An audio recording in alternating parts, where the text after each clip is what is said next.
মমতা ব্যানার্জি এবং শুভেন্দু অধিকারী দুজনেই একটা সময় তৃণমূল কংগ্রেস ছিল, আমরা প্রত্যেকেই জানি। এবং এই তৃণমূল কংগ্রেসে থাকাকালীন শুভেন্দু অধিকারীর যে মমতা বন্দ্যোপাধ্যায়ের প্রতি প্রীতি বা ভালোবাসা, সেটি অনেকটা উচ্চ ছিল, উচ্চ স্তরে ছিল।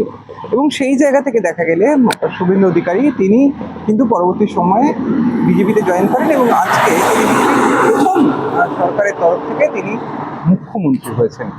কিন্তু এই মুখ্যমন্ত্রী হওয়া এবং এই যে জার্নিটায় অনেকবার দেখা গিয়েছে সম্মুখ সমরে শুভেন্দু অধিকারী এবং মমতা ব্যানার্জিকে।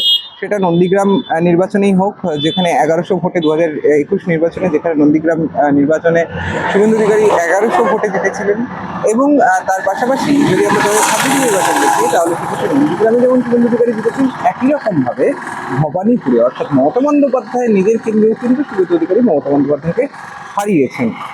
রাজ্যের মানুষ শুভেন্দু অধিকারীকে যেভাবে একসেপ্ট করেছেন, যেটা একদম পরিকল্পনার হয়তো বাইরে ছিল তৃণমূল কংগ্রেসের, সেই পরিকল্পনার বাইরে যখন কোনো ঘটনা ঘটে যায়, সেই ইম্প্যাক্ট সামলানো কিন্তু কার্যত মুশকিল হয়ে যায়।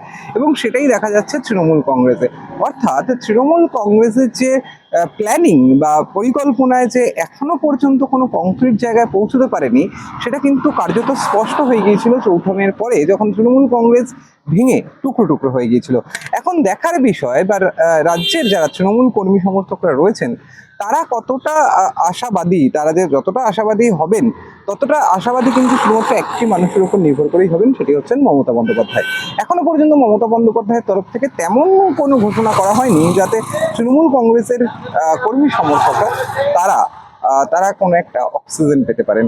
এখন দেখার বিষয় মমতা বন্দ্যোপাধ্যায় এই যে সব আইনি লড়াইগুলো রয়েছে, সেটা অ্যাকাউন্ট ফ্রিজ হোক, সেটা টিএমসিপির কাদের হাতে থাকবে সেটা নিয়ে হোক, বা বিভিন্ন সময় নানান রকম যে আলোচনা পর্যালোচনা রয়েছে, সেগুলি বাদ দিয়ে মমতা বন্দ্যোপাধ্যায় কবে কোনো বৃহত্তর আন্দোলনের কথা ঘোষণা করেন। আজকের মতো এই পর্যন্তই। যদি এই বিষয়ে আরো বিস্তারিত জানছেন, তাহলে লিঙ্ক দেওয়া রয়েছে ডেসক্রিপশন বক্সে, এবং সেই লিঙ্ক থেকে পুরো ভিডিওটি একবার ঘুরে আসবেন। সাবস্ক্রাইব এবং ফলো করতে একদম ভুলবেন না।